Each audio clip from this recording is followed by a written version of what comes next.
Agora vou fazer o preparamento das minhas galinhas. Ele como foi chamar, agora vão me conhecer. Ele mesmo que vão saber mesmo quem é verdadeiramente. Eu tenho certeza que ainda estão daquelas panelas. Tenho que preparar os alhos, como é que é os vinagres. Agora vão me conhecer. Ele tem que me encontrar mesmo aqui. Tem que saber que eu estou mesmo nervoso. Prepara bem o fogarinho. Também fica a se esconder bem. Não se mexe mais aí onde você está. Também não está. Quer saber das panelas?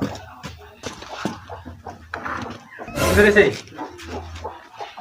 Senhor, tá aí o tipo de roubado a galinha. Tá vendo? Não é robô, roubava. Porque já não está mais comigo. Como assim roubava aqui?